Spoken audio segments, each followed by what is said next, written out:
Posso ligar a rádio? Uhum.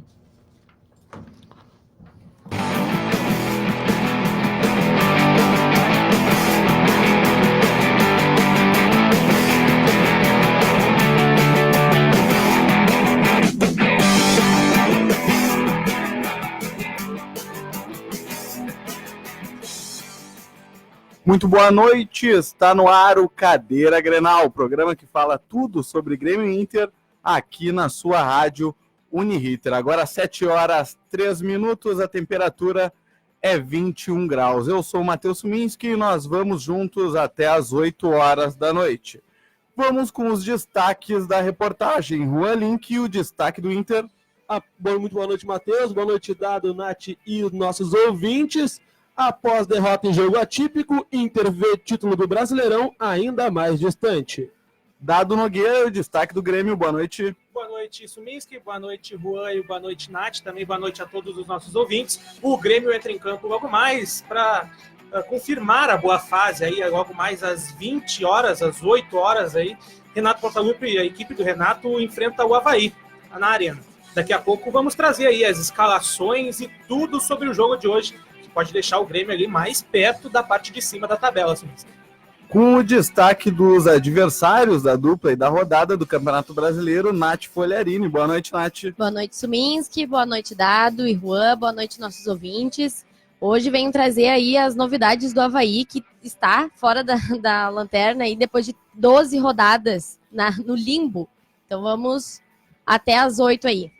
Está começando o Cadeira Grenal.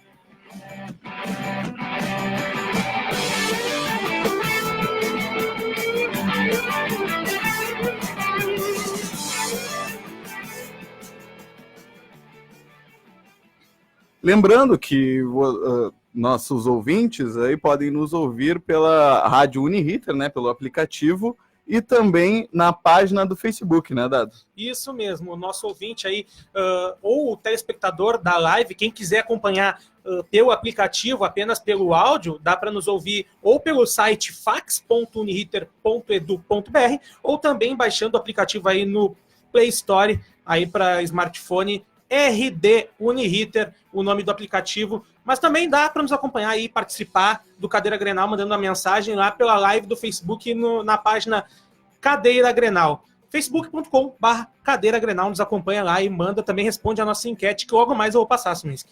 Tá certo, então vamos começar de forma efetiva o programa, então, com as informações do Inter, com o Juan Link. O Internacional ontem foi ao Rio de Janeiro e perdeu para o Flamengo. Um jogo atípico com 2 a menos em campo, o Colorado sofreu derrota por 3-1 para a equipe carioca, com gols de Gabigol de pênalti logo aos 10 minutos do primeiro tempo.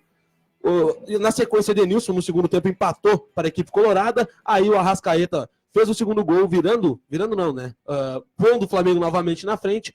E o Bruno Henrique deu a última pasada de terra para acabar de vez com o jogo, selando a vitória para o Flamengo.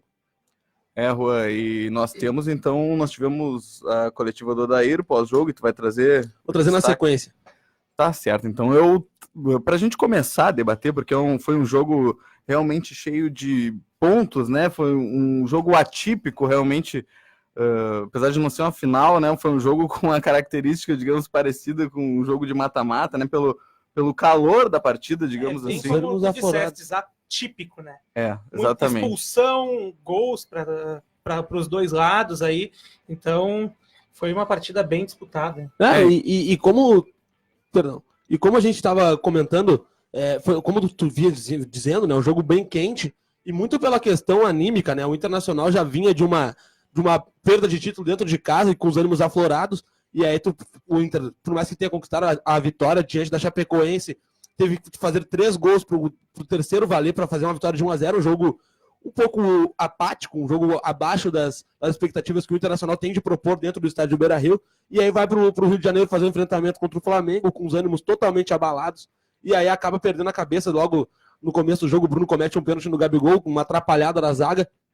Mas isso começa um pouco antes, né, com a lesão do Moledo, porque o Klaus foi quem começou. Juan, até eu quero propor, já que foi um jogo com tantos pontos, que nós começamos pelo início, né? Vamos começar falando, então, sobre a escalação do Odair Helma. O que vocês acharam Só me interrompendo aí um pouquinho, já que tu tá falando da escalação do Inter, estamos tratando de Inter nesse primeiro bloco, para tratar de Grêmio no segundo bloco, que está mais próximo da partida, que é às 8, mas foi divulgada a escalação do Grêmio aí com novidades, então eu trago a informação em primeira mão já para falar com qual time que o Grêmio vai a campo. Joga Paulo Vitor, na direita Galhardo, aí o pessoal estava na dúvida se jogava Léo Moura, mas joga Galhardo, David Braz, Kahneman e Cortez, Matheus Henrique, Michel, Maicon fora ainda, não retorna, pode entrar no segundo tempo. Temos o Luan no meio, e aí a grande novidade da noite, Luciano, no lugar de Alisson. Alisson fora da partida, e no outro lado o Everton e na frente Diego Tardelli. Então o Grêmio com novidades aí para enfrentar o Avaí na Arena logo mais às 8 horas. Tá certo que o Inter, né, teve esse jogo atípico, mas nós estamos também no aquecimento aí para o jogo do Grêmio, e logo mais nós vamos debater sobre essa escalação do Grêmio. Mas então vamos, né, retomar o debate sobre a partida de ontem, falando primeiramente sobre a escalação que o Inter entrou em campo com 4 volantes, né? Eu queria saber de você se o Inter entrou com uma escalação diferente para mudar a postura, que foi o ponto que nós constatamos no último programa, que faltava melhorar no Internacional. Olha, Matheus, partindo muito do princípio de que com números iguais em campos a gente teve apenas 10 minutos de partida, né? Então é um pouco difícil de constatar isso, mas naqueles primeiros 10 minutos a gente viu o quê? Um Flamengo dominante, como sempre é em todos os confrontos, e aí não dá para tirar a grandeza do Flamengo, o estilo de jogo, com as linhas altas, com as triangulações, infiltrando, como sempre faz, em todas as partidas. Mas nesses primeiros 10 minutos que a gente tem 11 contra 11, a gente vê o Inter mais uma vez encolhido. Tu tem o Odair, ele optou pelo Nonato ao Wellington Silva, pela questão, ele colocou o Nonato por dentro, o Patrick por fora, porque ele, a justificativa dele para essa alteração foi a questão do Nonato ser um jogador que consegue criar muito bem. O Nonato, ele tem qualidade na marcação e com a bola no pé. É lógico que ele não tem a qualidade do D'Alessandro, por exemplo, que é uma cabeça pensante. O Nonato, ele é um jogador de meio campo, ele é um meio campista, ele não é um jogador, como a gente costuma dizer, a gente geralmente define por posição. Por exemplo, o Rodrigo Lindoso é volante, a gente sabe que ele é o primeiro volante, mas por característica. O Nonato, ele é um meio campista, ele joga na ponta, ele joga por dentro. É lógico que a função que ele faz melhor atribuída a ele é a do segundo volante. E eu acho que ele optou bem, porque ele sabia que a proposta do Flamengo era vir para cima, e aí é ruim de dar espaço pro Flamengo, é difícil tu começar com o Wellington Silva na ponta, por mais que ele dê a escapada por fora. Então eu acho que ele começou de uma forma equilibrada, até certo ponto. A ideia foi muito boa, no papel. A questão toda é que muitas vezes tu escala peças, não adiantava. Ele poderia ter começado com o Wellington Silva, como muitos pediam, e entrar em campo e vir com as linhas baixas, entendeu? Então não, é um pouco difícil. Como a Nath falou semana passada, é uma questão de postura. É como tu vai te propor dentro do campo, como é que vai ser a proporção. Então tu pode começar com 5 atacantes. Agora, se a orientação na beira do campo for vamos entrar com as linhas baixas, vamos entrar para marcar, não adianta. Então acho que ontem a estratégia dele foi boa, na teoria, porque a gente não conseguiu ver o jogo. A gente viu os primeiros 10 minutos, o Bruno vai expulso e ele tem que fazer uma substituição que para mim foi errada. Então eu acho que não tem muito o que ver. Nath. Eu concordo contigo, Rô. Eu acho que 10 minutos foi muito pouco para a gente poder conseguir analisar a escalação que o Odair pensou para esse time, que com a saída do Bruno parece que dá aquela bagunçada total. Mas eu achei um ponto positivo o meio de campo do Inter, apesar dos 10 minutos. Tá? Eu achei o Inter um pouco propositivo, embora realmente a alternativa ou o posicionamento seria justamente não dar a bola para o Flamengo. Então eu entendo esse meio de campo mais povoado, talvez mais pesado também, mas 10 minutos realmente fica muito difícil, e depois a gente tem a expulsão do Bruno, a gente tem os ânimos subindo e a gente parece que vê um time perdido. Então realmente assim, talvez essa escalação que o Odair tenha feito, as alterações que o Odair tenha feito depois neste jogo, talvez elas possam dar resultados. Mas diante do Flamengo, diante da partida que a gente teve, é impossível de dizer se ela dá errado ou ela dá certo, porque a gente não tinha condições ideais. Dado, e a escalação do Inter? Pois é, Suminski, que eu acho que o Odair ele cometeu um equívoco, novamente. Eu sou um defensor do Odair pelo trabalho que ele faz no Inter, mas eu acredito que ele cometeu um novo equívoco aí. O Inter, ele entrou, na verdade, a postura dos jogadores até que foi positiva. Eu gostei no início da partida, o Patrick jogando o time estava recompondo bem e tentando sair para jogar, apesar de serem 4 volantes. Só que aí entra aquela questão, né? Tu joga com um centroavante, como é o Guerreiro, um jogador de área, de referência, e tu joga com 4 volantes em linha de 4 ali atrás do meio campo.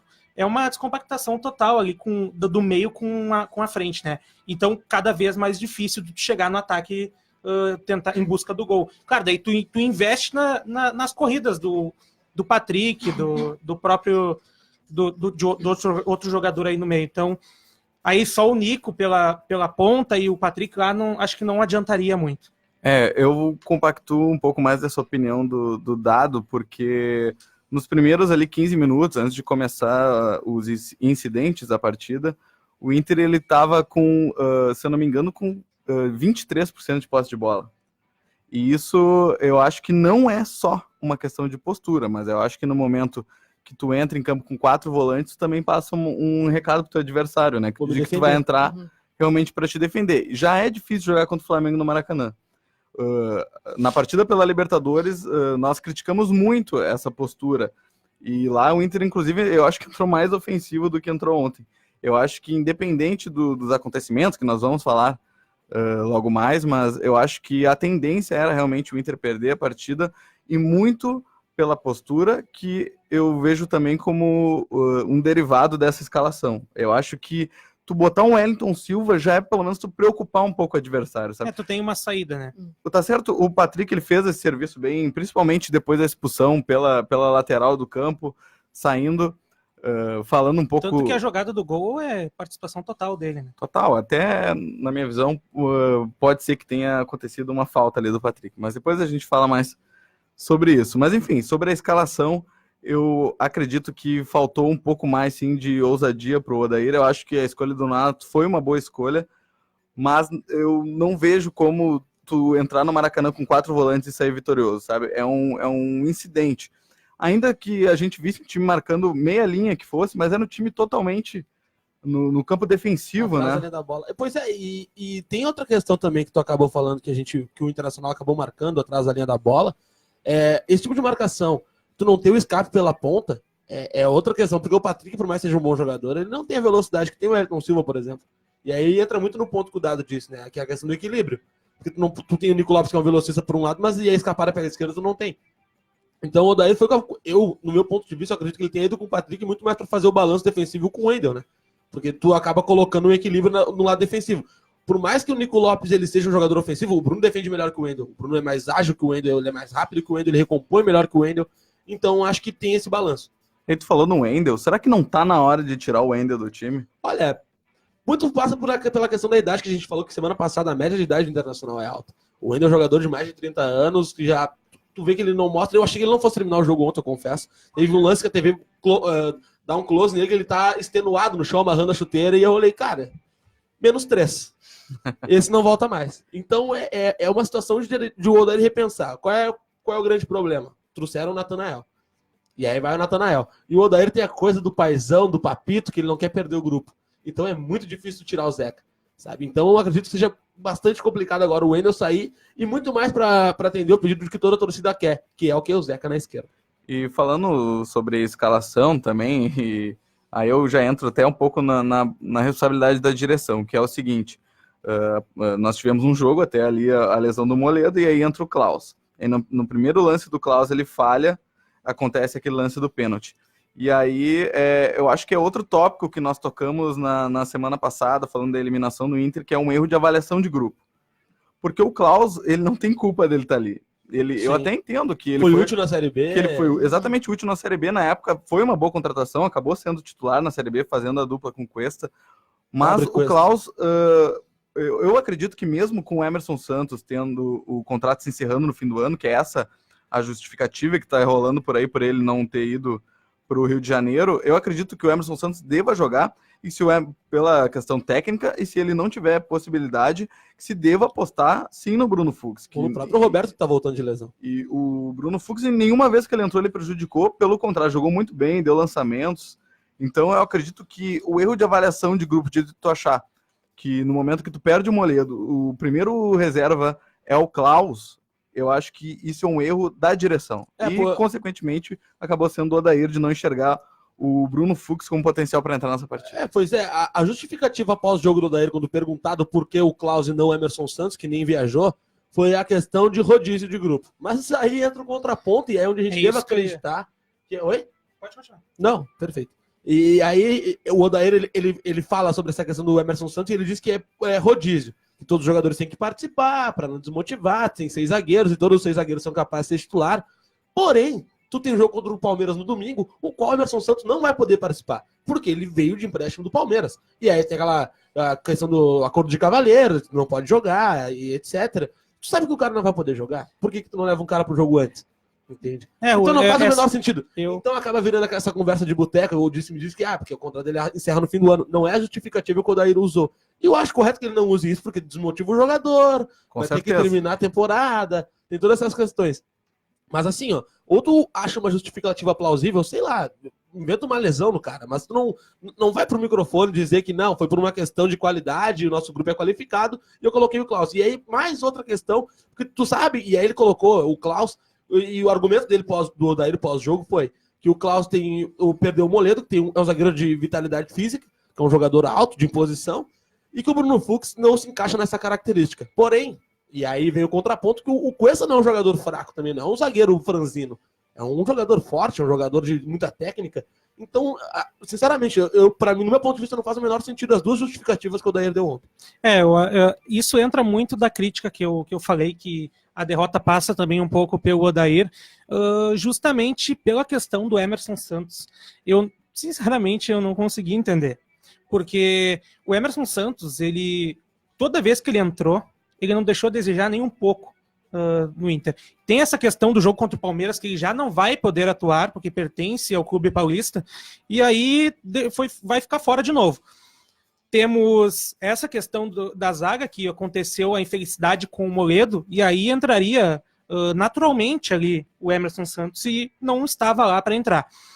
Temos também nas modificações, após a expulsão do Bruno ali, o que o Odair poderia muito bem fazer? Ele poderia ou tirar o próprio Guerreiro e colocar um jogador, passar o Edenilson para lateral direita, que ele já sabe fazer essa, colocar um jogador de velocidade, poderia ter outras alternativas ao invés de fazer o que ele fez. Eu acho que passa um pouco pelas decisões do Odair, não só na partida, mas também essa questão de rodízio aí do zagueiro. Porque o Emerson Santos, convenhamos, né? É o primeiro na hierarquia da reserva. Se um dos titulares não lesionar ou sair, ele tem que entrar. Sim, tecnicamente falando, realmente, como tu falou, o Emerson Santos, sempre que entrou, ele deu a resposta. E qualquer justificativa que o Odair dê, sem ser uma lesão, de se discordar, porque é perda técnica tu não levar o melhor zagueiro que tu tem para o banco. Mas já que o Dado falou da substituição ali, aí eu queria entrar no lance o primeiro lance polêmico, digamos assim, do jogo, que foi o pênalti dado para o Flamengo, que ocasionou na expulsão do Bruno. Antecipando até o debate, eu queria dizer que, na minha opinião, o problema nesse lance é a má condução do árbitro. Com certeza. Porque ele deu o pênalti e a impressão que dá é que ele dá o pênalti por o toque de mão, exatamente. Porque inicialmente, quando o Bruno cai, os jogadores do Flamengo levantam o braço pedindo o toque de mão, ele marca o pênalti e aí ele começa a ouvir o VAR. E ao que tudo indica, o VAR que passa para ele essa questão do puxão, que o Bruno realmente deu ali acho que foi no Gabigol, né? Foi isso, no Gabigol. E o puxão, que realmente é um puxão, é pênalti, é para expulsão.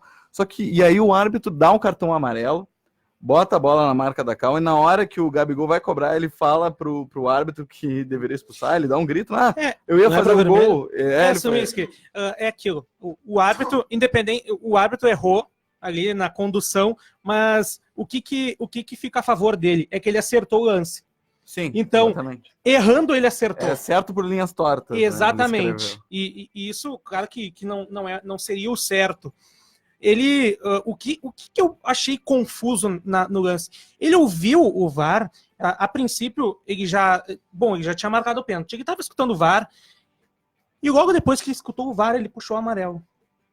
E aí deu alguns segundos, ele anulou o amarelo e deu o vermelho. Foi muito confuso. E tem uma questão, até falando da regra do VAR, que muita gente ainda não entende, é que o VAR ele não tem poder de mudar um cartão.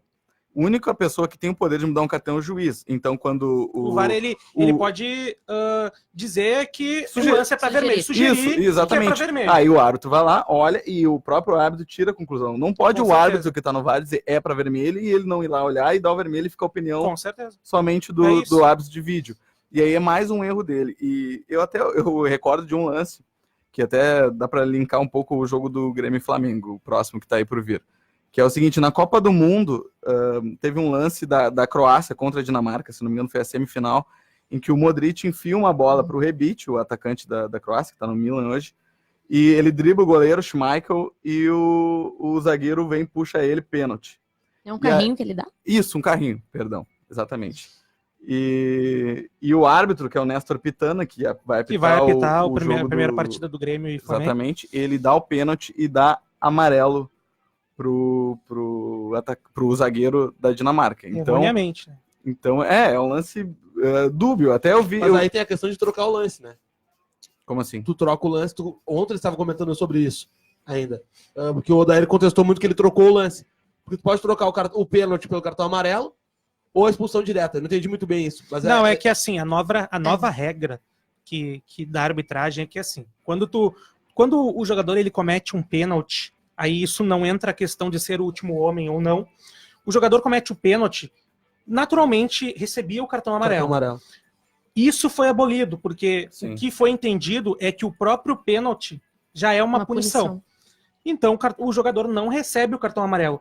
Porém, a questão de último homem, seja num contra-ataque, por exemplo, lançou ali o Gabigol e entrar cara a cara e o cara deu um carrinho ou puxou. Ia fazer o gol em direção ao gol, último homem, expulsão direto. Isso não mudou. E é isso que o árbitro, independente da maneira que ele fez, se foi errado, que foi errado, eu acredito, mas devia ter sido expulso, porque era o último homem. Com certeza, Concordo. mas assim, o problema todo dessa atrapalhada é que tu coloca em xeque muitas vezes a questão da arbitragem no Brasil. Porque tu mostra mais uma vez que são árbitros... não todos, é claro, a gente não pode chegar aqui. Não, mas convenhamos que é a maioria, né? Despreparado. É despreparado, justamente. Claro que aí até a gente pode. Mau preparo. A gente pode até trazer o árbitro como vítima, que não tem a profissionalização, não tem uma preparação, depende apenas de si para se preparar. Então, mas é precário. Sim, com certeza. Então, a questão toda do árbitro de vídeo é porque se o VAR falou, e aí tu começa. Tá? Aí a questão toda é uma questão de concentração, de tu não perder o pulso, de tu te intimidar pelo Maracanã. Passa por tudo isso. Porque ele dá o pênalti achando que fosse o toque de mão. O VAR decidiu, não foi na mão, foi o puxão, dá o vermelho. No meu ponto de vista, é difícil tu confiar em alguém, tu tendo um jogo como o Inter e Flamengo, no Maracanã, um jogo tenso, tu não ir lá e conferir o lance. Não, ali ele devia ter. Sabe? É o protocolo. É o protocolo. Sabe? Tu não pode dizer, não, vou deixar na mão do VAR, porque quem vai é o juiz dele, vai a dedo dele. A maior decisão tem que ser tomada pelo árbitro do campo, né? E aí tu vai te deixar cegar, Claro, a decisão não foi errada. Eu acho que o cartão foi bem aplicado, a expulsão foi bem aplicada, o pênalti foi realmente pênalti. E aí também passa por outras questões. Porque tu vai colocar, tu expulsa o Bruno, tu dá o pênalti, e aí o árbitro ele não confere o recurso que é lhe concebido, desculpa. Sabe? Então é um pouco complicado, assim. Eu acho que esse é um tipo de situação. E aí, como o Odair questiona na coletiva, qual é a determinação? O Melo questiona, perdão. Qual é a determinação? Porque para um lado ele foi, ou ele ouviu o VAR, no outro não, sabe? Então é um pouco complicado. O grande problema para mim... Desculpa, Nath. O que passa também pelo que o VAR chama, né? Porque quem chama é o VAR. Na verdade, o árbitro ele não vai consultar. Ele vai consultar apenas quando o árbitro de vídeo chama. Então aí depende, passa muito por isso também. O grande problema para mim no VAR, do Brasil principalmente, tá? A gente falando da aplicação do VAR aqui, é que ele virou uma bagunça. Tipo, a gente... Descritério total. Não tem. A gente não consegue analisar um lance e dizer, bom, isso é para VAR. Bom, o protocolo garante que isso tem que ser revisto. Porque num jogo no outro não é. Esse da expulsão do Bruno, eu achei que ele iria revisar o VAR na tela e ele acaba ouvindo só o árbitro, o que é pra mim, totalmente descabido. E é contra a regra. É contra a regra. Então, pela- assim, ou pela a orientação. CBF, no caso, na figura do Gaciba, se posiciona e diz, ó, o protocolo é assim, assim, assim, e nós erramos nesse lance e na conduta desse jogo, e aí nós vamos saber realmente como funciona o VAR, ou senão a gente vai ficar sempre discutindo nas mesas isso. Foi errada a conduta, foi certo, como geriu a situação. O que é bem ruim, né? Isso aí, exatamente. O VAR no Brasil ele é mal usado, espetacularizado, porque toda vez que o juiz vai pro VAR, ele demora ali, no mínimo 2 minutos, o que No mínimo 2. a gente vê na Europa, o juiz vai ali e olha, 30 segundos. 30 segundos, deu, acabou, seguiu o jogo. Mas, enfim, o tempo tá passando e nós temos muita coisa para falar ainda, então vamos falar, seguindo a ordem cronológica desse jogo. Então, depois da expulsão, teve a substituição, que o Dado já falou um pouco, que foi a questão dele tirar o Nico Lopes para colocar o Zeca. Eu queria saber o que vocês acharam dessa substituição. Olha, no meu ponto de vista, Matheus, eu acredito assim, ó, que a substituição ela foi um pouco equivocada e é muito uma questão de leitura. Eu acho que é um princípio básico. Tu tem o Guerreiro, tá, que é um centroavante que ele é um pouco pesado, ele não tem tanta mobilidade quanto o Nico Lopes, ele é um jogador que não vem de trás como o Nico, certo? E aí passa outra questão do jogo, porque se ele saca o Guerreiro, talvez não tivesse a expulsão, certo? Mas aí a questão é que a gente vai ficar debatendo em mesa de bar pro resto da vida. Mas sabe, Rua, que eu acho que nem pela questão da expulsão, ou prever o futuro, eu acho que, pensando no jogo, o Inter precisava... Claro. De um jogador para puxar contra-ataque. Esse jogador não é o Guerreiro. Claro. Com certeza. Claro, Já mas com um jogador com um número iguais de jogadores já estava ruim de chegar a bola no Sim, Guerreiro. sim. Com um jogador a menos, a tendência é que ficasse mais difícil. Mas era nesse ponto que eu ia entrar. Porque tu tem o Nico Lopes que é um jogador de mobilidade e tu consegue centralizar o Nico. Porque o Nico já fez muitas vezes essa função. É a dele? Não é a dele, mas ele faz. Entende? E é até um cara para recompor aquela linha, tu fica com 2 linhas de 4 dentro do campo. Certo? Fica com um goleiro, 4 zagueiros, 4 meias e pronto. E aí não, ele faz ao contrário, ele tira o Nico Lopes, que é um jogador de mais mobilidade no time, por mais que tenha o Edenilson, que é um jogador rápido, mas é um cara que vem de trás, e ele coloca o Zeca pra fechar aquela lacuna. Eu acho que era pra ter feito. Ou tu coloca o Zeca no lugar do... Perdão. Tu coloca o Zeca no lugar do Guerreiro, ou tu só desloca o Edenilson pra lateral e vira que segue. Mas ele preferiu por se fechar totalmente. Então ele tira o Nico, que é o cara que dá mobilidade, e coloca o Guerreiro, que ia ficar brigando sozinho com 4 defensores do Flamengo. Ele ia sair na mão com 4 lá na frente. Como quase aconteceu. Como aconteceu. Essas disputas aí realmente aconteceram porque ele ficava sozinho. Isso aí vem acontecendo, na verdade, já fazendo uma justiça. Isso acontece não de agora. Claro. Isso vem acontecendo claro. há muito tempo. O Inter, nas partidas contra o Atlético Paranaense na Copa do Brasil, foi assim. É o Guerreiro brigando na frente, alguns balões em cima do Guerreiro para tentar resolver e ninguém aproxima. Isso não adianta. O próprio Inter já mostrou que tem capacidade para chegar junto com os pontas e trabalhar junto com o Guerreiro e atacar junto, não deixar ele sozinho. Tanto que o Guerreiro, há poucos meses atrás, estava empilhando gols. E agora não acontece mais por quê? Então, é muita questão da aproximação do Guerreiro. Ele certeza. Como tu mesmo disse, ele fica sozinho na Não frente. faz milagre, né? Não faz milagre, porque é só ele. E o Andorinha só não faz verão, né, gente? E falando no Paulo Guerreiro, o próximo lance que nós temos para falar é o suposto pênalti em cima do Paulo Guerreiro, que... Então vamos falar da expulsão do Guerreiro? É o próximo. Mas é que por Calma. Cronologia. Cronologia. Vamos falar da expulsão antes de falar quando ele estava em campo. Então, vamos lá, então. O Guerreiro, mais uma vez, eu acho que aí foi uma questão de má condução do árbitro. Mais uma vez, Falta de critério. é inexplicável ele não ter ido olhar o VAR nesse lance, porque é um lance duvidoso. A gente tem hoje aí comentaristas de arbitragem dando pênalti, a gente tem comentarista não dando pênalti. Então, e realmente é isso, né? É um lance interpretativo e duvidoso e ele deveria ter ido ao VAR. Independente do mérito, o mínimo que ele deveria ter feito É o mínimo. é ter ido ao VAR, que ele fosse lá e visse. Como, por exemplo, no jogo do Grêmio contra o Atlético Paranaense, na Copa do Brasil lá. Eu acho que o árbitro ele foi no VAR, até aí, ok, viu o VAR, errou, ao meu ver, olhando o VAR, porque ao meu ver era pênalti. Mas é um lance também dúbio, né? Muita gente diz que não é, muita gente quer. Aí entra o que a Nath acabou de falar, que é o critério. Ninguém sabe mais, né? Ninguém sabe o que é pênalti, ninguém sabe o que não é. Sim. Não tem uma definição. E esse lance do Guerreiro, no meu ponto de vista, ele é pênalti 2 vezes, né? Porque tu tem o puxão do Rodrigo Caio por cima, que num certo ponto, ele é o mesmo lance, ele desloca com o braço, o Guerreiro, mas muito mais a questão do totalzinho por baixo. Ele deu um joelhaço na... Eu acho que Na perna de eu acho apoio. que ele calça. Na perna de apoio. Tu olha no replay, parece até sutil, mas daí tu pensa na partida, na velocidade Claro. da O partida. Guerreiro sai mancando Ali, de campo. ele deslocou embaixo. Eu acredito que em cima, na imagem, que até foi tirada, rolou foto aí e tal. A imagem, ela mostra a mão do Rodrigo Caio. Parece que tá agarrando, mas se tu for ver o lance mesmo, assim, ele não agarra. A mão faz assim, mas ele não agarra. O movimento do braço. É mais aquele movimento de marcação do De zagueiro. contato. Mas embaixo, aí é ali que o juiz deveria olhar. Porque com o joelho, o Rodrigo Caio, ele tá desloca. meio desequilibrado, assim, ou tá se atirando, e ele dá um toquezinho Ele desloca o até Guerreiro. na parte de trás do joelho também do Guerreiro. E o Guerreiro, na hora de chutar, Chuta o ar, erra né? e chuta o ar. Chuta o ar. Isso é deslocar, isso seria pênalti. Tu tira o Mas- cara da jogada, porque tu, nesse ponto de vista, tu não, pelo que me parece, o Rodrigo Caio, ele não vai pra disputa da bola. Ele vai pra deslocar o Guerreiro do lance. Uma coisa é ombro a ombro, e a gente sabe que é válido, segue o jogo. Agora, tu deslocar o jogador por baixo, no momento do chute, da conclusão, pra mim é pênalti, certo? No meu ponto de vista, pra mim é pênalti, e eu acho que aí, mais uma vez, o Luiz Flávio errou, e não ter ido olhar o VAR. E não, pelo menos, ter ido olhar o VAR. Mais uma vez, tá? Tu tem o recurso a teu alcance. Todo mundo pediu tanto pelo VAR, os próprios árbitros clamavam pelo VAR. E aí, quando tu tem o tal recurso lá em mãos, tu não usa. Sabe por isso que acontece esse tipo de coisa no Brasil. O árbitro é crucificado, a CBF faz campanha de respeito à regra do jogo.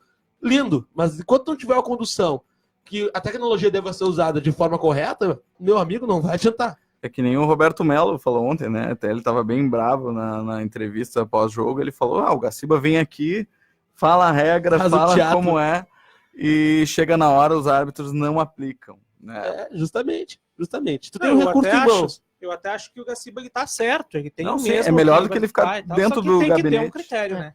Mas Não adianta. é que olha o ponto que chega, o dirigente do Inter, eu acho que até é um pouco de exagero, ele não querer Aquele calor ir a pós-jogo CBF. também, né? Também tem isso. Mas é que olha o ponto que chega de tu desistir, tu falar, não, eu não vou lá, não adianta nada.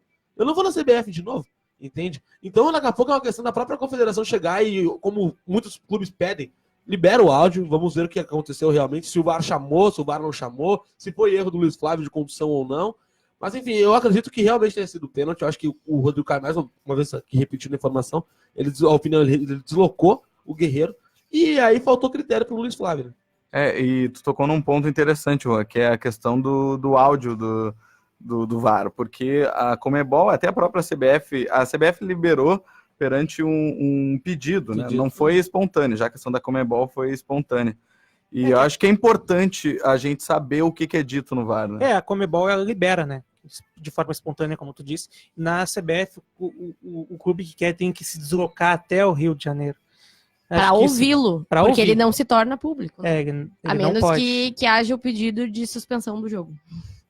Exatamente. Olha que baita situação. Mas então, também evoluindo, falando agora sim, Dado, sobre a expulsão do Paulo Guerreiro, mais um lance, né, que ao meu ver também foi mal conduzido pelo árbitro, mas aí eu acho que entra um conjunto disso tudo que a gente viu acontecer.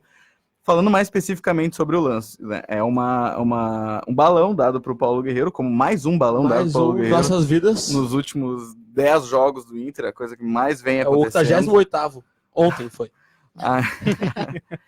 Aí o Paulo Guerreiro sobe para subir, mas eu vi um lance que eu não tinha visto ontem, que é uma suposta cotovelada do William Arão nesse lance, que ele dá uma raspada com o cotovelo no supercílio do Paulo Guerreiro, que é justamente o lado que abre, e o Rodrigo Caio ele vem pelo outro lado atropelando. Então é um lance que a gente vê um jogador sangrando, a gente vê um jogador reclamando daquela forma. E aí não é só naquele lance também. Por que não ir olhar no VAR o que realmente aconteceu? Porque eu não julgo um árbitro se não houvesse o VAR e ele não vê aquilo lá. Porque realmente é um lance muito rápido. O William não abre o braço, logo em seguida vem o Rodrigo Caio atropelando.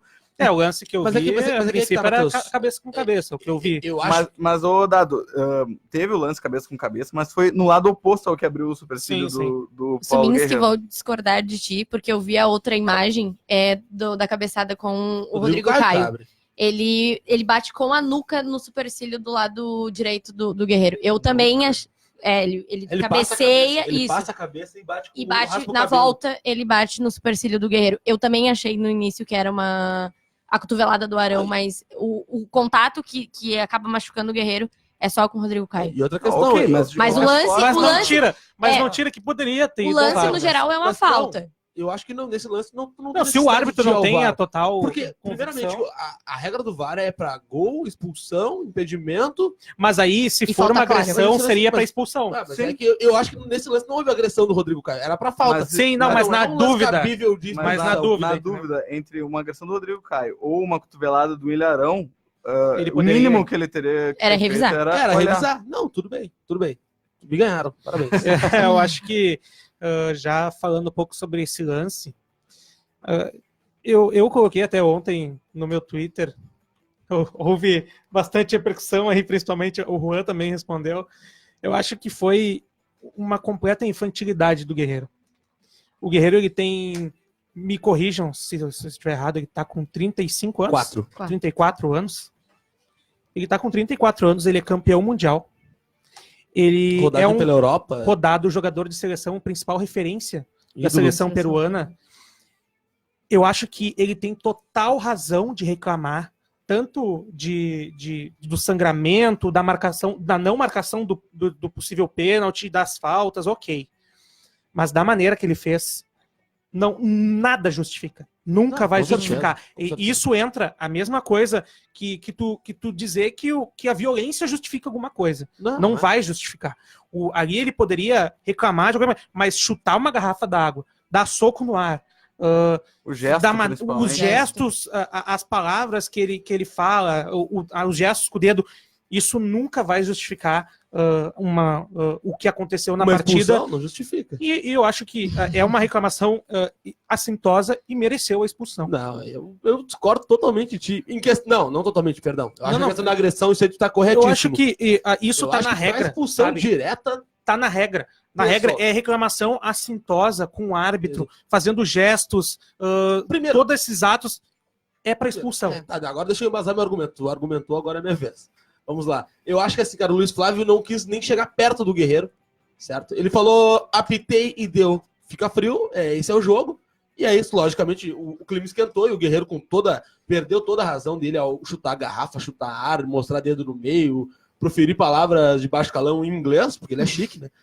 E ele proferiu palavras de baixo calão em inglês, e aí nisso ele errou. A questão toda do árbitro é não saber quando ia chegar no cara. Não, olha, realmente foi falta.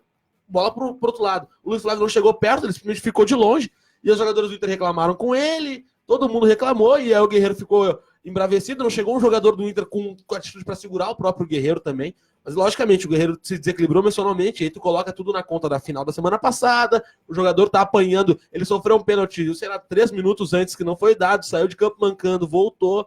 Então, acho que tudo isso é uma questão psicológica do Guerreiro que acabou caindo perante as costas dele, e ele foi um momento de desabafo, digamos assim, ele desafogou no lance. Mas eu acho que o Luiz Flávio conduziu muito mal o lance. Ele não chegou perto. E se ele tivesse advertido o Guerreiro com cartão amarelo, no primeiro momento de uma reclamação mais assintosa, a expulsão não teria ocorrido.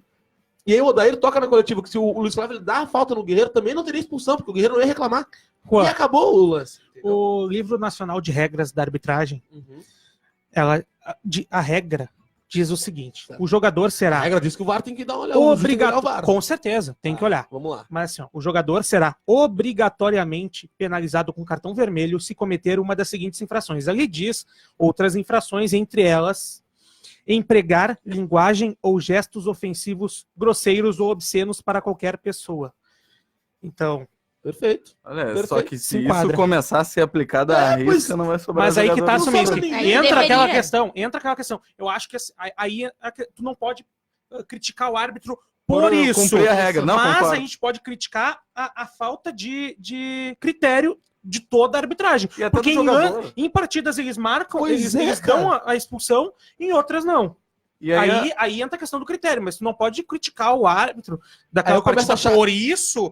Sim, tá seguindo a regra. Aí eu começo a acreditar até em apito amigo, porque não é possível. Não, mas daí Porque aí todo é outra jogo- questão. porque A nós temos caseira jogos e jogos. é uma acusação, o mas... ontem me citou o lance do Alessandro, que ele é perseguido por árbitros, isso é verdade. O Alessandro é um cara que reclama de forma assintosa. Mas assim, cara, se tu for seguir essa cartilha à risca, não sai jogo no Brasil.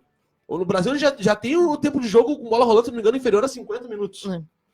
Se for seguir a cartilha exatamente a risca, primeiro que o árbitro teria que olhar o VAR. Já vamos começar por aí. Com certeza. Certo. Não olha. E tu sabe que não olha. Certo? Sabe que não olha. Deveria o olhar. O brasileiro tem o ego mais inflado do mundo. Eu não consigo entender, porque ele não é capaz de querer uma ajuda externa. Não, ele decide como da cabeça dele. Não são todos, mais uma vez, eu não estou generalizando. Mas agora sim, essa cartilha, com certeza, se isso é a regra, cumpra essa regra, mas cumpra-se para todos. Claro. Não cumpra-se apenas de alguns. Com certeza, mas aí entra, é isso que eu tô batendo na tecla. Eu acho que falta critério, tá errado, tem que arrumar isso aí pro próximo ano, quem sabe, eu acho difícil, do jeito que conhecemos com a CBF, mas deveria ser arrumado, o Gaciba deveria arrumar a questão do critério para todos os árbitros, mas quando o árbitro age dessa maneira, cumpre a regra. Eu acho que a gente não pode criticar ele. Tem que criticar, no geral, criticar a maneira como o restante dos árbitros conduzem as partidas. Eu acho que são vários pontos. Primeiro, que já surgiram vários pontos dentro de uma discussão, que é o seguinte. Primeiro, falando sobre o Paulo Guerreiro. Eu entendo ele ter se descontrolado, mas eu, de forma alguma, também vou concordar com o descontrole dele. É de se entender, perante a tudo que aconteceu no jogo, a má condução do árbitro do jogo inteiro, porque tiveram diversos momentos em que houve excesso dos jogadores, e ao meu ponto de ver, principalmente os jogadores do Flamengo, que realmente parece que o Flamengo está tentando sair daquela coisa de só ser o futebol bonito. Acho que ele está tentando ser um time mais aguerrido, daí acaba sendo, em alguns momentos, mais agressivo. Mas, que nem nós falamos, se a regra diz que se tu xingar qualquer pessoa, isso que é o que mais me impressionou na regra, que não é nem a autoridade, é qualquer pessoa. E o que a gente mais vê dentro de um campo de futebol é jogador se xingando. Enfim, O Jorge Jesus deve ter sido expulso ontem com o Rafinha. Os dois? Ambos. Pois mas eu concordo com o Dado, que se existe a regra, ela tem que ser cumprida, então, falta de critério. Só que exatamente, com certeza, que ela seja cumprida para todos. Né? Mas já são 7 horas e 44 minutos. É um jogo que realmente, né, deixou muita coisa para trás. Mas só para não, então, para finalizar essa questão aí desse jogo do Inter, a gente falar um pouco sobre os gols que o Inter sofreu. Foram, ao meu ver, 3 falhas do Klaus. Acho que todos aqui concordam. Foi o doblete do Klaus. Eu acho que o terceiro gol foi falha do Zeca. Isso. Pra mim foi. Não, acho que foi dupla falta. O segundo. Agora eu não consigo me recordar da bola do Arrascaeta, foi falha do Zeca. O terceiro. Aquele que a bola passou raspando na cabeça. Não, o Zeca tá mal posicionado e o Arrascaeta vem de trás dele. Aquele cabeceio em cima dele. Ele marca o Arrascaeta, o Zeca marca o Arrascaeta como se estivesse na faculdade dele. Ele marca a distância, cara. Ele não consegue encostar no Arrascaeta. E eu vou dizer que se ele encosta no Arrascaeta, se ele tá perto e pula junto, ele teria desequilibrado o atacante do Flamengo e teria impedido o gol. Mas então, Juan, tu trouxe pra gente a coletiva do Odair, né? Trouxe o Odair ontem, logo após a partida, após a derrota. Ele criticou duramente a arbitragem e falou até em fato inédito. Disse que quem deveria dar explicações era o chefe de arbitragem da CBF, Leonardo Gaciba, e o árbitro da partida, senhor Luiz Flávio de Oliveira. Hoje aconteceu um fato inédito, né? Quem deveria estar dando explicação aqui é o Gaciba e o Luiz Flávio. Deveriam sentar aqui nessa cadeira e dar explicação para o torcedor brasileiro. Eu acho que foi pênalti no Gabigol. Foi pênalti. Ele trocou o cartão, né? O jogo estava igual até aquele momento. Nós com boa imposição. Eu fiz uma escolha e tem um planejamento, tem um treinamento, tem uma estratégia de usar o Nonato, por exemplo, por dentro. Porque, por exemplo, no primeiro jogo nosso aqui, nós fomos muito bem em termos de marcação, em termos de compactação, toda aquela identidade defensiva que a gente tem. Mas a proposta era, no momento de recuperar essa posse, porque sabíamos que o Flamengo tem uma intensidade muito forte, no perde pressiona no primeiro momento, era sair e fazer a nossa transição através de passe, com os jogadores que a gente escolheu, e ganhando volume dentro do jogo, mesmo aqui dentro. Eu acho que a gente cumpriu uma primeira parte muito bem, a segunda a gente teve dificuldade de fazer essa saída para que a gente pudesse agredir com a bola o Flamengo, né? Então, dentro dessa primeira experiência que tivemos, buscando dentro da nossa ideia de jogo, o que pensamos? usar um Nonato, que é um jogador de característica de bom passe, de limpar esse primeiro momento de domínio, e principalmente independente se está pressionado na parte defensiva ou não. Manter o Patrick, que é um jogador de força, né? De romper, de transição forte e de força do lado do Rafinha. Manter um meio atacante, um atacante de velocidade do lado oposto em cima do Felipe Luiz, Guerreiro por dentro, para que ele se aproximasse mais. E ter esses 3 meio-campistas dentro da nossa identidade do tripé, mas que pudesse, na hora dessa recuperação, a gente fazer a transição com essa qualificação. Dentro...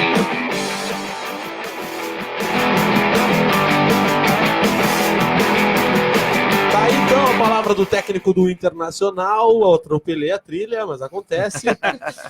Tá aí, então, a palavra do técnico do Internacional, Odair Hellmann, criticando duramente a arbitragem, falando sobre a escalação e sobre o que propôs para o jogo. O Internacional, que após a derrota contra o Flamengo, volta a Porto Alegre, porque tem mais uma parada dura no fim de semana. Nesse domingo, às 4 horas da tarde, enfrenta o Palmeiras, o vice-líder Palmeiras. E com muito desfalque. Com muitos desfalques. O Internacional, então, já por uma questão de expulsão, tá sem o Bruno e o Paulo Guerreiro, que foram expulsos no final de semana ontem, perdão, tô bem louco aqui, quintou, a gente fica perdido no tempo.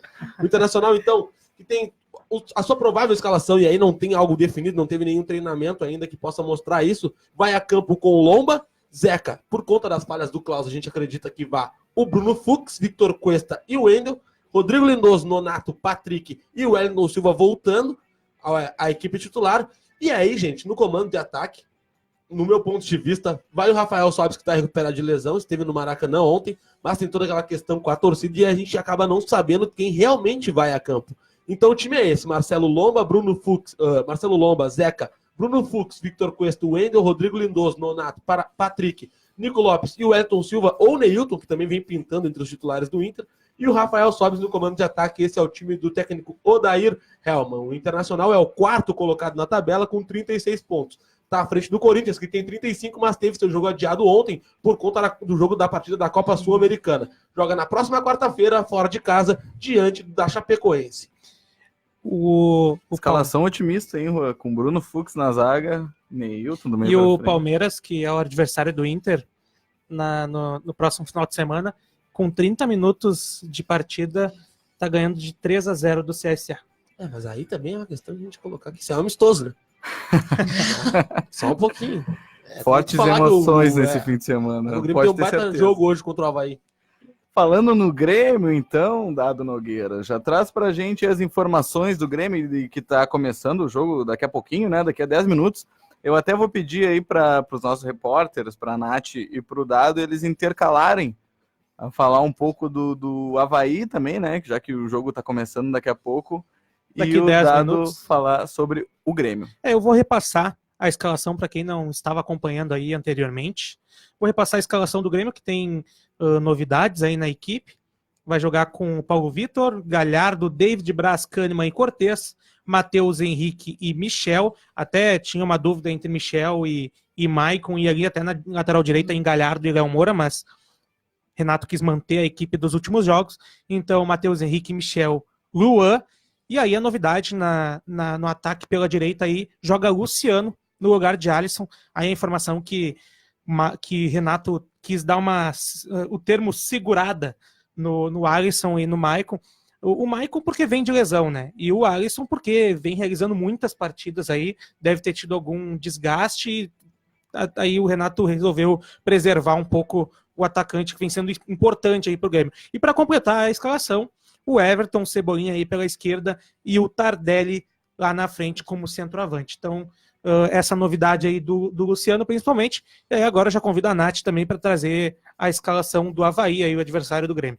O Avaí que vem aí tentando buscar a 3ª vitória consecutiva no Brasileirão. É a primeira vez em 12 rodadas que o Avaí sai da zona de rebaixamento. E ele vem com Vladimir, Yuri, Betão, Zé Marcos e Igor Fernandes, Richard Franco, Pedro Castro e Matheus Barbosa no meio, Caio Paulista, Gustavo Ferrarez e Jonathan na frente, centralizado como o 9. Mas é o Avaí que as 2 partidas que ele venceu na competição foram fora de casa, né? O Avaí ainda não ganhou em casa. E o Avaí também que tem o Douglas, né? Ex-jogador do Grêmio. Doga 10. Ele cumprimentou os funcionários do Grêmio na arena. Tá lá, já é de casa, né? Se sente em casa aí, jogando na arena mesmo como o adversário desta vez. Ele que já fez gol no Grêmio, né? Jogando pelo Avaí. Numa derrota aí do Grêmio por 2-0 para o Avaí. O Douglas marcou os 2 gols, se eu não me engano. Faz tempo? Foi um de pênalti, inclusive, e se eu não me engano, essa derrota foi dentro da arena. Até vou pesquisar agora aqui. Eu não sinceramente não me recordo também. Suminski, o Grêmio que está com 31 pontos, aí ocupando a 7ª colocação no Campeonato Brasileiro, e pode chegar aí a 34 se vencer. Ele vai ganhar apenas uma posição, caso isso ocorra, mas ele já cola no G4 aí, em número de pontos, ficando apenas 1 ponto atrás do São Paulo, que perdeu na rodada, e 2 pontos do próprio Inter aí, que também perdeu. Então o Grêmio se vencer aí já encostando, a tendência, o Grêmio é favorito nessa partida. Claro que a gente não pode deixar de considerar que pode acontecer um empate, uma derrota, mas o futebol é isso, né, Juan? Pode acontecer, a gente acredita na vitória do Grêmio, mas tem que esperar para ver se concretiza. Só para trazer a informação, eu confundi, realmente o Grêmio perdeu para o Avaí 2-0 em casa, mas eu confundi. Não foi a grande atuação, não foi do Douglas meio-campista, foi do goleiro na época. Isso, exatamente, foi gols de Júnior Dutra e Wellington Simeão, mostrando que tudo é possível, né, nessa partida que está por vir. Com certeza, o Avaí, o Douglas, esse goleiro que agora está no Bahia, e é um goleiro que costuma fazer boas atuações contra o Grêmio. Então... contra todo mundo, né? É um baita de um goleiro. É um bom goleiro. E ele passou, exatamente. Ele passou pelo Grêmio. Ele é conhecido como Douglas Tafarel. O Galo, no Grêmio. Não, quando ele passou pelo Bragantino, ele ganhou esse apelido de Douglas Tafarel. Suminski, trazendo um pouco da informação, um pouco das informações aí dos bastidores, um pouco fora da partida, sobre as lesões, o zagueiro Jeromel, ele segue correndo no gramado aí nos treinamentos, e a expectativa é que ele até esteja apto para a partida. Na verdade, é um pouco difícil, tem aquele otimismo para que ele esteja, que ele participe da primeira partida na próxima quarta-feira diante do Flamengo, na semifinal da Libertadores, mas mesmo sendo difícil aí, há esse otimismo para que ele esteja. Já o Jean-Pierre é bem difícil que ele participe das 2 partidas. Até há uma importante, né? Há uma expectativa, inclusive, que ele jogue na segunda partida, mas o Deco Nascimento, que é aí um diretor do Grêmio, disse que é quase impossível ele jogar as 2 partidas. O Jeromel já provavelmente joga aí certo na segunda partida lá no Rio de Janeiro, mas são 2 desfalques de peso aí pro Grêmio. Bastante importante. Exatamente. Principalmente o Jean-Pierre, né, porque o Jean-Pierre apesar que se sai o Jean-Pierre, provavelmente entre o Luan, né? O Luan que tomou conta aí, enquanto o Jean-Pierre está lesionado, tomou conta naturalmente da posição, ele que vem tentando retomar o futebol aí que ele apresentou, principalmente em 2017, ele vem melhorando. Vem melhorando bastante. Vem apresentando... Ele precisa de sequência, né? Como qualquer jogador. Como qualquer jogador, a gente falava muito... reclamavam muito do Tardelli. Eu sempre pontuei que o Tardelli ele precisava de sequência. O Renato ele não dá, até acho isso um erro que o Renato cometeu de não dar tanta sequência para o Tardelli no início. Assim, claro que ele precisava de ritmo, de condicionamento físico, mas é o ritmo que o jogador precisa adquirir no jogo mesmo para poder ter boas atuações, e é o que aconteceu agora nas últimas partidas. Falando sobre a escalação de hoje, a grande surpresa, né, o Luciano seria um teste que o Renato estaria fazendo, de repente, para alguma situação de jogo, até daqui a pouco para surpreender em algum momento da partida contra o Flamengo, Dado? Além da preservação do Alisson, é um teste, sim. O Luciano, ele vem de boas atuações quando ele jogava no Fluminense, ainda no início do ano. No Grêmio ele ainda não mostrou muita coisa, até porque ele entrou em poucas partidas, e o Renato tentando achar alternativas aí para essa parte final aí do semestre, tentando achar alternativas para alguns jogos aí que necessitar, porque os times que jogam várias competições aí necessitam de grupo, né, e de alternativas aí nas partidas. Eu acho que até acerta o Renato, né? O Luciano foi um jogador que veio pro primeiro momento para ser a solução de um problema, e aí que o lado esquerdo do Grêmio que agora vem se consolidando com o Alisson, que tem feito boas partidas. Mas eu acho que o Luciano ele realmente precisa de uma sequência, como o Dado já tinha pontuado antes, o jogador precisa jogar. E isso é um fato. Não adianta tu colocar o cara, sei lá, o cara tá aí há 3 meses, jogou 2 jogos, como assim não tá resolvendo? Como era o caso do Tardelli, por exemplo. Exatamente. Tá ganhando 1 milhão por mês, chega pra resolver. Não é assim que funciona, gente. O jogador precisa de sequência. E eu gosto muito de ver o Tardelli jogando, porque esse time do Grêmio ele funciona muito bem com um atacante móvel, né? O Renato tentou o Viseu, tentou já tivemos isso com o Luan, né? E tentou o Luan, exatamente. Mas os times do Renato que deram certo era com o Luan na frente e o Douglas atrás. O falso 9. O falso 9. Em 2017 deu certo com o Barres, mas é que o Barres é um atacante muito móvel. Ele não é tão fixo quanto, por exemplo, o André ou o próprio Viseu. O Grêmio também jogou com falso 9 com o André, né? Só que esse é o falso mesmo. Não. É o falso. É uma opinião tua, eu não vou entrar nesse assunto espinhoso. Não, é brincadeira. É só... Enfim, então acho que o atacante do Grêmio, o Grêmio sempre deu certo muito com um centroavante móvel, né? E o Renato gosta muito dessa função e posição, né? Sim, justamente. Então eu não consegui entender o porquê ele colocava o camisa 9 de referência, como é o Paulo Guerreiro, como é o Felipe Viseu, que tem no próprio grupo do Grêmio. Então acho que agora, talvez com o Tardelli, ele comece a dar esse resultado pela sequência que vem tendo. E é claro, a questão do Tardelli também era muito por ele querer jogar na ponta, né? E aí eu acho que hoje entrou na cabeça dele de que meu amigo tem espaço na frente. Quer é o que tem. E aí agora eu acho que ele conseguiu entender isso. E tá tendo uma sequência muito boa, aos poucos vai melhorando cada vez mais. Eu acho que ele precisa de uma pré-temporada no Grêmio. Eu acho que 2020 pode ser o ano que o Tardelli vai deslanchar. Então, vamos aguardar, mas eu acho que acerta o Grêmio hoje em escalar o Luciano, porque precisa e é um jogo teoricamente fácil, é um jogo que tu pode colocar um jogador de uma qualidade técnica não tão alta quanto o Alisson, e tu tem um jogo fora final de semana. Tu pega o Fluminense, como a Nath me informou aqui, fora. E o Alisson... E provavelmente jogará com reservas, né? O Luciano terá aí uma sequência, né? Porque o Luciano jogará hoje no lugar de Alisson e provavelmente jogue no Rio também, repetindo aí, só que dessa vez com a equipe totalmente reserva, porque o Grêmio joga aqui em Porto Alegre na quarta-feira aí pela Libertadores. E falando em Campeonato Brasileiro, essa partida é sim também muito importante para o Grêmio, porque o Grêmio está na Libertadores, mas não tem nada garantido, né? Para o Grêmio Libertadores do ano que vem, através dessa competição só com título, que nós sabemos que o Grêmio tem condições, mas é muito difícil. E o Grêmio hoje ele está na 8ª colocação com 31 pontos, então uma vitória, ele vai a 34, encosta no São Paulo, que é o 6º colocado com 35 pontos. O Corinthians também, que é o 5º, tem 35, o Inter 36. Então o Grêmio entra nesse bolo, né? Então esse jogo disputa, né? Também tem esse lado de importância, né? Mas, Dado, traz mais informações aí. Sumins que o Renato acabou de falar aí a televisão, e ele comentou aí que o Alisson e o Maicon, eles sentiram ainda um pouco de dores.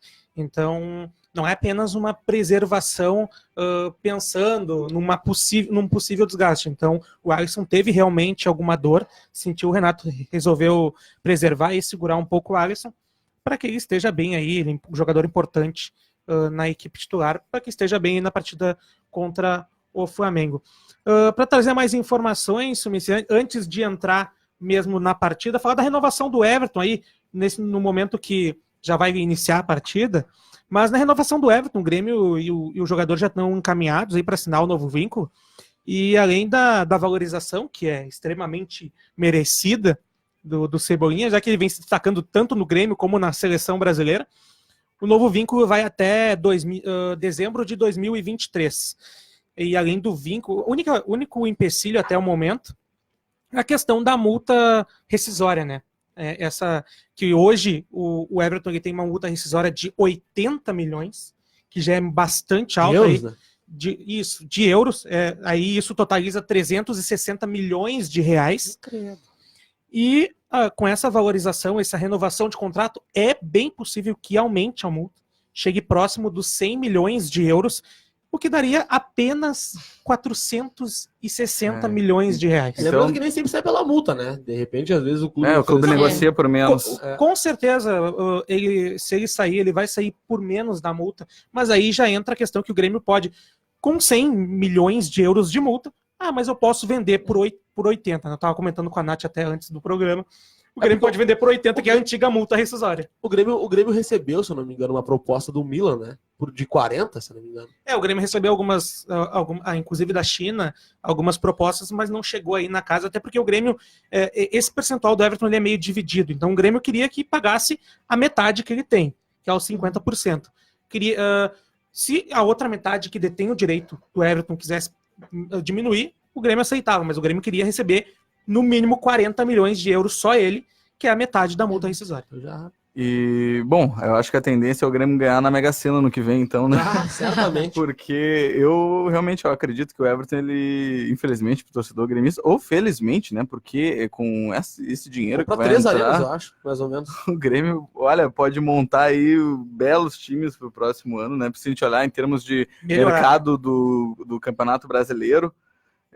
O Grêmio, olha, com essa grana contrata um time inteiro, realmente. Claro, e eu, no meu ponto de vista, eu quero muito que o Everton vá para a Europa, né? Não se deslumbre com o dinheiro que a China e os países árabes ofereçam, mas que tem uma carreira brilhante na Europa, porque tem toda... O Everton, ele com certeza, ele vai apenas para a Europa, porque ele tem uma cabeça boa e o próprio não força.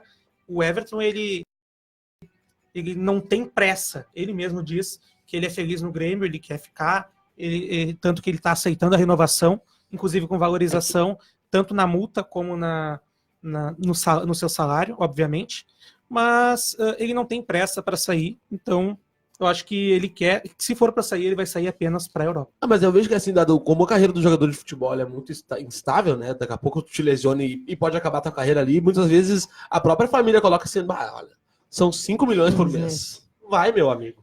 Vai, claro, assim, é um salário que a gente tá falando aqui ilustrativo, né? Mas daqui a pouco é tanta grana que tu não tem como segurar. E eu espero que realmente o Everton vá pra Europa, porque ele tem um futuro brilhante pela frente, até por questão de seleção brasileira, né? O jogador na Europa, ele tem muito mais vitrine do que estando na China ou na Arábia. A menos que seja o Paulinho ou o Renato Augusto, daí eu te levo igual. Caso contrário...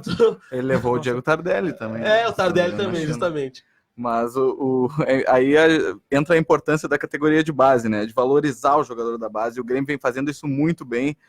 Nós temos aí diversos exemplos dos últimos anos, Pedro Rocha, o próprio Everton, Arthur, em que o Grêmio está com a saúde financeira em dias, digamos, justamente por causa da categoria de base. Tá rolando um burburinho aqui no estúdio de sido gol do Grêmio, é isso? Temos a informação? Dado? Estamos checando aqui, vamos chegar. Não, só pra... Não, a informação. Sim, gol do Grêmio agora, Diego Tardelli. Aí falamos dele. Aos 4 minutos, o Grêmio já tinha chego aí na troca de passes. O Luan já tinha tentado chegar no ataque. E agora o Diego Tardelli abriu o placar pro Grêmio cedo, 4 minutos de jogo, 1-0 o Grêmio na Arena. Só para complementar, Suminski, e já encerrar de Grêmio, para que possamos aí todos acompanhar aí a partida e também deixar que o nosso ouvinte acompanhe. E a Nath deu o destaque dela também. Exatamente. Não é mais novidade. E o Grêmio que espera, de acordo com a assessoria do Grêmio, aí, espera aí um público de 16 mil hoje, deve chegar próximo disso, já que vendeu 2 mil ingressos antecipados apenas, mas com um horário aí que não é às 7 horas, é um horário bom, e com um tempo bom, e sem contar também do time que está embalado no Brasileirão, pode ter um público um pouco melhor. Então. E aí a gente vê como o adversário ele traz o público também, né? Porque se fosse garanto que um jogo grande, realmente, assim, com o adversário com a camisa pesada... Teria mais público. Nem seria quinta. Então fechou de Grêmio dado. Fechou de Grêmio, o Grêmio que aí já abriu o placar, já vem vencendo aí o Avaí. Tá certo. Então vamos com os destaques aí da Nath Folharini. Vamos trazer a rodada do Brasileirão, com que nós tivemos ontem 3 jogos, né? O Ceará e o Cruzeiro, que disputaram a saída do Z4, mas não rolou, a gente ficou só no empate. O time cearense até perdeu uma chance de se distanciar um pouco da zona de rebaixamento, e a Mineira também, mas não saímos do 0-0, então... E esse jogo ele foi incrível, né? Porque o que as duas equipes perderam de gol, principalmente o Cruzeiro, quando a fase é ruim, não adianta. Não, o Cruzeiro vem de consecutivos. Ele vem seguindo a cartilha, né? Assim como o Inter seguiu em 2016. Tanto seguiu que nós temos mais um técnico no Brasileirão demitido. O técnico do Cruzeiro foi confirmada aí a demissão do Ceni nessa tarde, depois desse empate de 0-0 contra o Cerâmica. Contra o Ceará. Olha aí, rapaz. É o time da minha cidade, gente. Da nossa cidade. Nossa! Não, eu sou gravataense e vivi até meus 13 anos lá e joguei no Cerâmica. Ah, mas isso aí é... Todo gravataense já jogou no Cerâmica. E o Matheus tinha tudo pra ser um grande jogador. Um grande lateral direito. Tinha chuteira. Qual a posição? Lateral direito. Olha aí, a gente tá num declínio de laterais, perdemos a oportunidade. Aí eu de ter machuquei. uma cachaça. Aí machuquei. Domingueiro. Mas isso tudo pra dizer, gente, que realmente não há técnico nenhum que resista no futebol brasileiro, que também teve a caída aí do Cuca, que também não resistiu. Pede pra sair. Mas falando sobre o Ceni, né? Tá certo que é difícil a gente opinar antes, mas ele deixou uma situação instável no Fortaleza, onde como um grande ídolo, né? Ele teve uma grande despedida no Fortaleza para pegar essa barca furada do Cruzeiro, que a gente vê problema extra-campo. E tá certo que é uma oportunidade, né, de tu treinar um grande clube, mas às vezes o treinador ele precisa pensar um pouco além da camisa que ele tá vestindo, né? Pois é, cara, e aí é uma questão até de tu analisar o próprio mercado e tu ver que a situação não é só no campo, porque tu tinha no Cruzeiro o Mano Menezes, que tava há 3 anos, tinha um trabalho totalmente consolidado, que vinha de títulos, e o cara, pro Mano Menezes, por mais que tivesse mal no campeonato, e ele não tem um time ruim nas mãos, pô, tem uma zaga que tem o Dedé, tu tem uma lateral direita ali com o Orejuela, Thiago Neves, tu tem Pedro Fred. Rocha, tu tem Fred, tu tem Sassá. O time em si não é ruim. Agora, e é uma questão de tu analisar, porque o Rogério Ceni já passou pelo São Paulo e viveu esse tipo de situação lá em 2016. E 2016? 16. Lá em 2016 ele viveu essa situação com o São Paulo. E aí é uma questão de tu analisar e ver que, olha, eu vou viver isso de novo, vou passar por essa situação, vou sair do meu emprego que hoje é estável, onde eu sou ídolo, para pegar uma barca dessa. Então, de repente, era até uma questão de dizer, não, eu vou ir lá, eu vou resolver e vou mostrar que eu sou um baita treinador. Incrível. E também, né, o declínio do Cruzeiro não é, assim, dá pra gente entender o que tá acontecendo, mas o Cruzeiro vem de títulos, vem de dinheiro no caixa, porque ganhou a Copa do Brasil e aí recebeu uma boa... Né? Exatamente, e vem, assim, não é explicável o declínio do Cruzeiro, além de dizer aqui que é problema extra-campo. Uma gestão. É má gestão, total. Lembra muito o Inter 2016. É, como o Dado cartilha. falou. Eu ia dizer exatamente isso. Como o Dado falou, o Cruzeiro ele tá seguindo a risca a cartilha e ele tá cada vez mais próximo da zona de rebaixamento, né? Hoje ele tá com 19 pontos aí, exatamente a mesma pontuação do CSA. A sorte do Cruzeiro... O Fluminense ele joga contra o Santos. Hoje. Tá jogando, inclusive. Tá jogando, né?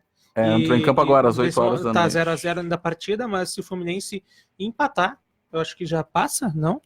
Aí o critério... O Fluminense tá 1 ponto atrás do Cruzeiro. Então, com empate, o Fluminense, que joga em casa... Não passa por causa das vitórias. O critério é o número de mas vitórias... o Fluminense se vencer, então... O Cruzeiro tem 4 vitórias e o Fluminense tem 5. Se empatar, então, se empatar, o Fluminense já passa e o Cruzeiro já vai para a zona de... E a sorte do Cruzeiro é que realmente tem muito time ruim nesse campeonato. Mas é o que se dizia do Inter também em 2016 e acabou caindo. Que o time grande, quando ele tá em decadência e cumprindo essa cartilha, parece que é mais difícil de escapar, quando parece que tá caindo num redemoinho, assim, num buraco negro, porque tu faz o esforço, tem a camisa, mas tem algo puxando. E aí tu pega toda a questão de quem tem que dar o respaldo, não dá, que é o caso da direção, tu pega toda a questão de grupo, que tem jogadores ali, que tu vê que não estão com o mesmo empenho que eram para ter. E é um pouco complicado, o Internacional passou por esse momento aqui em 2016, e vou dizer, é um troço de quem olha de longe e pensa, meu Deus, o que tá acontecendo por lá? E quem tá dentro fica pior ainda. E a gente, então, se o Cruzeiro vive realmente esse momento igual do Internacional, que a gente sabe que vive, a questão de subtração de dinheiro por parte de dirigentes, jogadores, o elenco rachando, né? Brigando com o treinador. Então, olha, eu vou dizer assim, é muito difícil, e o Fluminense tá seguindo, como o Dado falou, o Cruzeiro tá seguindo a risca a cartilha. Já vai pro terceiro treinador só em 2019. E já cogita uma possível chegada ou de Thiago Nunes ou de Fernando Diniz, né? Já. Não- E que, pra mim, Não escapa. nenhum dos Não dois escapa. dura mais do que o tempo que o CN durou, que foi menos quase de E o uma- Cuca, o próprio Não, e Cuca, vale, né? vale ressaltar que a primeira demissão do Cruzeiro foi do Mano Menezes, que era um dos técnicos que estava mais tempo no cargo. Então aí também evidencia muito essa crise que vem sofrendo o time. Eu não consigo enxergar um motivo pro Thiago Nunes largar o Ah, não Atlético tem. Paranaense. Não e tem. pro Não faz o Cruzeiro. menor sentido. Como não fazia o Rogério Ceni Mas no Fortaleza, temos né? também a Ah, mas declaração, é- né? É diferente. Temos Eu, também a eu declaração confesso que eu não do- entendi a saída do CN, assim. Ele tinha um bom grupo, tinha o grupo e tinha títulos. A Acho que- saída, Não, no meu ver, foi... Camisa. É. A meu ver, ele pesou a não, questão da eu camisa. acho que o que assim, eu acho que não pesa nesse momento pro Atlético. pro Pro Atlético. O Atlético. Atlético vem crescendo e Ô, se Suminski, equiparando mas com a as principais gente. Mas temos também aquela declaração um pouco antes da final contra o Inter. Ah, mas é ali Polêmica depois. Do Thiago. A gente não sabe. Eu como acho é que foi está. jogar para a torcida. É, eu mas a concordo gente com também não Nath. sabe. Temos o Petralha lá no Atlético. No Atlético, Ele no não- Atlético tudo pode acontecer. tudo pode né? acontecer. É verdade. Então nós sabemos O clube que pode ter surpreende. pode ter uma desavença lá dentro, pode envolver o Thiago Nunes, então a gente não sabe. Eu acho que o Thiago Nunes não resolve o problema do Cruzeiro nem de longe. Eu acho que se quer resolver esse problema porque tem que bater de frente com o jogador. Celso Rotti. Eu- Celso Rotti. Não digo o Rotti. Abel Braga. O próprio Cuca, o Filipão. Mas, Chama o Juan, Rotti. quando o jogador não quer, acho que não. Tu pode trazer É, qualquer não adianta. nome. O E problema é o não que é está esse. acontecendo. De longe, pra mim, o problema Precisa do de Cruzeiro está reestruturação. longe de ser técnico. Eu acho que é o Exatamente. momento do Cruzeiro sentar, a direção, no caso do Cruzeiro, sentar e analisar o elenco que tem. O elenco que existe hoje no Cruzeiro, Não só na qualidade, né, Nath? A questão de rachas. desse racha, de repente uma reestruturação, uma conversa. Só na base daqui a pouco. Na base, dar chance para outros jogadores Pô, e, Gabriel, tá e- roubado e essa tentar frente, mudar alguma postado. coisa dentro, porque se continuar assim, só na troca de técnico não vai adiantar. Mas então segue aí, Nath. Só para concluir aí a nossa rodada, a gente também teve Bahia e Botafogo. O placar foi de 2-0 com uma atuação segura e que a gente também, desculpa, me perdi. Eu tava olhando até o Acontece. eu tava olhando até o jogo do Cruzeiro. A atuação do Bahia foi muito segura, ele ganhou de 2-0 do Botafogo. O Arthur Elber marcou os gols da vitória, enquanto o Gilson foi expulso, então a gente teve um jogo aí que também teve expulsões. Mas com o resultado, o Tricolor chega aos 34 pontos, né, e ocupa a 7ª posição do campeonato. Já o Alvinegro aparece em 11º com 27. O Botafogo fazendo aquela campanha que ele faz todos os anos. A mesma coisa. Um ano que outro, ele dá uma O escapada Aventura, né? ali 17. e acaba... O Fluminense também dando uma visitada na zona de rebaixamento. Eu acredito que vai sair, e eu acredito mais numa queda do Cruzeiro, até se for apostar em um dos Tem grandes. gol. Então, o Fluminense aí também fazendo a mesma coisa que o Botafogo. E o gol do Grêmio. Gol de David Braz, aí o zagueiro Mais um. artilheiro. Tá mais Sem- para atacante. Tá mais para atacante aí, sempre marcando o cruzamento de Vivo Juan no Cartola. num escanteio pela esquerda. E o David Braz aí, Santo Expor, cabeceou no canto esquerdo do goleiro. 2-0 o Grêmio aí. Pouco mais de 15 minutos de partida. Chegando aos 15, aí o Grêmio já abrindo uma grande vantagem contra o Avaí. Só pra dizer que não vai ter palpite do jogo do Grêmio hoje, porque não faz sentido, né? O Grêmio ganhando de 45. 2-0, 2-0 hoje. 45-0. Mas nós vamos palpitar o jogo da Libertadores. Isso eu já antecipo pra vocês. O jogo de domingo também, né? E, obviamente, né? A rodada do fim de semana. Fechou então, Nath?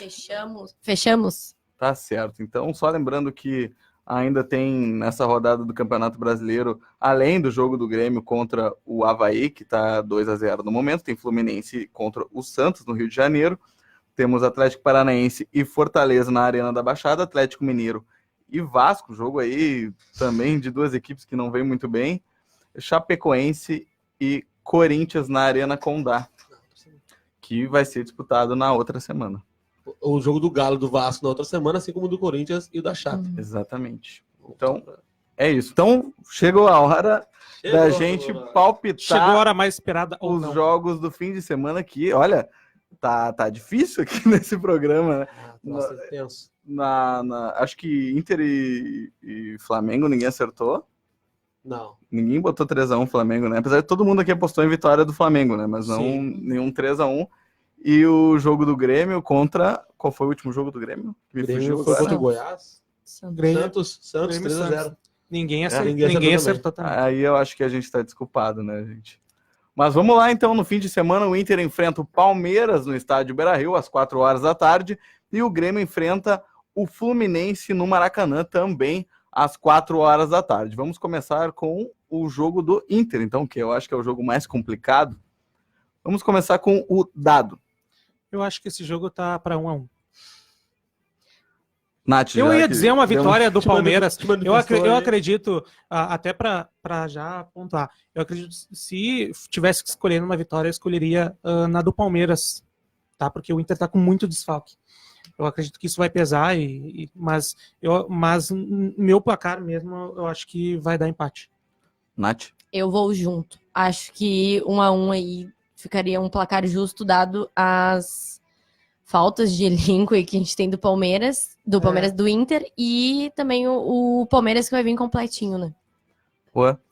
Eu acho que vai ser aquele 1x0 sofrido, aquela bola no bate-rebate no famoso É bem possível pinball do também. futebol. Bate-rebate entre alguém e 1x0 mais 3 pontos na conta do Colorado. Eu não aposto em uma derrota do Inter dentro do Beira-Rio, justamente pelo retrospecto.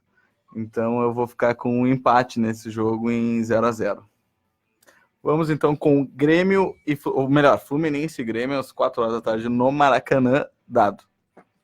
Eu poderia dizer que Lembrando que o Grêmio provavelmente joga com time reserva, né? É que assim, o placar, eu não quero parecer que eu tô em cima do muro, porque para mim tá muito propício ao empate também, por ser o time reserva do Grêmio. Mas como a gente tá aqui para dar palpite, tentar acertar, então vamos de 2-1 pro Grêmio. Nath? 1-0 Fluminense. Juan? Eu vou num 2x1 pro Grêmio. 2x1 pro Grêmio? Eu 2x1 pro vou Grêmio. em 1x0 pro Grêmio. Porque o Fluminense, né, ele vem na 18ª colocação.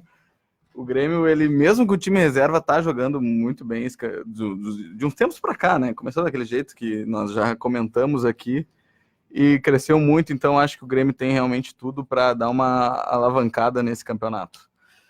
Mas então, né, passamos um pouco aí das 8h, passamos bastante das 8h, agora são 8h18. Dado, só atualiza antes da gente fechar o programa quanto que tá o jogo do Grêmio e quanto tempo de jogo.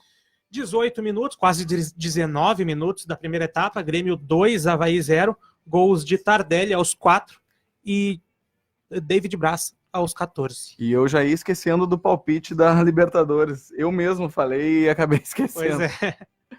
Então vamos lá. Então começa contigo de novo, dado palpite para Flamengo e Grêmio na quarta-feira pela Libertadores. Eu acredito em 2-1 pro Grêmio. Aí, otimista, dado, Nath. 0-0 e o resultado vai ter que sair no Maracanã. Eu aposto em 2x2. 2x2 aqui na 2x2 Arena. aqui na Arena. Esse é o tipo de jogo que... Tudo pode acontecer. Tudo pode acontecer, né? Uma vitória do Flamengo, um empate ou uma vitória do Grêmio. E nada surpreende. Nada Todo mundo com uma cara surpreende. estranha, eu quero justificar o meu Surpreende o meu se uma palpite. equipe vencer com facilidade. Eu quero justificar meu palpite, verdade. porque o Grêmio tem desfalques do lado direito de defesa, né? Tem o Jeromel e o Leonardo Gomes fora. Justamente E no aí, lado forte, né? O lado forte da defesa do Grêmio. Do ataque do Flamengo. E isso Com o Bruno também com o Bruno Henrique. E o Gabigol que flutuou por todos os lados do campo. Então eu acho que, por mais que acredito que vá o Paulo Miranda, não vá o Galhardo na Libertadores, que o Renato vai querer dar uma segurada. Eu, pelo meu ponto de vista, porque se Eu ele colocar acredito. o Galhardo contra o Flamengo, eu já mudo agora para 3x2 do Flamengo. Eu tô sendo ponderado. Mas assim, ó, eu acho que vai ser o 3x2. Muito por conta disso. Vai ser 2x2, porque vai ser David Braz e, no meu ponto de vista, o Paulo Miranda, que andou treinando na lateral direita. Então, por isso, justifiquei aqui o meu palpite. Vai, Suminski. Eu aposto em 1x0 pro Grêmio e eu acredito que o Grêmio vai encaixotar o Flamengo no campo do próprio Flamengo. Acho que o Grêmio dentro da Arena, numa semifinal de Libertadores, o Grêmio é um time muito copeiro, enquanto o Flamengo não está acostumado a jogar esse tipo de decisão. E por mais que o Jorge Jesus seja realmente o grande treinador que vem mostrando que, ao contrário do que muitos pensavam, né, chegou no futebol brasileiro sofrendo preconceito, está fazendo o Flamengo jogar muito bem, mas eu vejo algumas falhas no Flamengo que eu acho que é capaz do Grêmio, realmente, principalmente dentro da arena. Dentro do Maracanã é outra história, mas acho que dentro da arena o Grêmio vai encaixotar o Flamengo e vai vencer por 1-0. Mas então, 8h21, pedindo aí para os ouvintes, né, para eles anotarem nossos placares e cobrarem a gente aí pela rua, por onde encontrarem a gente pelas redes sociais. 8h21, vamos encerrando aí mais um Cadeira Grenal, dando boa noite a todos os integrantes aí do programa. Boa noite, Nath, mais uma vez, foi um prazer contar com a tua presença. Prazer é todo meu, boa noite e esperamos voltar semana que vem com uma vitória da dupla Grenal, né? Com certeza. Juan, boa noite. Muito boa noite, então, Matheus, Dado, Nath e a todos que nos escutam e hoje, especialmente, nos acompanharam pela live do Facebook. E também esperamos aqui estar que semana que vem com uma vitória do Grêmio na Libertadores e no Campeonato Brasileiro. E o Colorado aí que consiga fazer mais 3 pontos no Campeonato Brasileiro em casa contra o Palmeiras. Boa noite, Dado Nogueira. Boa noite, Suminski. Boa noite, Nath e Juan. Boa noite a todos os nossos ouvintes e telespectadores. Aguardamos aí a rodada do meio de semana e também o jogo da Libertadores aí, esperando vitória dos clubes gaúchos. Tá certo, então ficamos por aqui com mais um Cadeira Grenal, desejando sempre sorte à dupla Grenal no fim de semana e principalmente ao Grêmio, que é o representante aí do Rio Grande do Sul na Libertadores. Nós voltamos na próxima quinta-feira para repercutir esse primeiro jogo das semifinais da Libertadores e projetar a rodada do fim de semana. Tchau.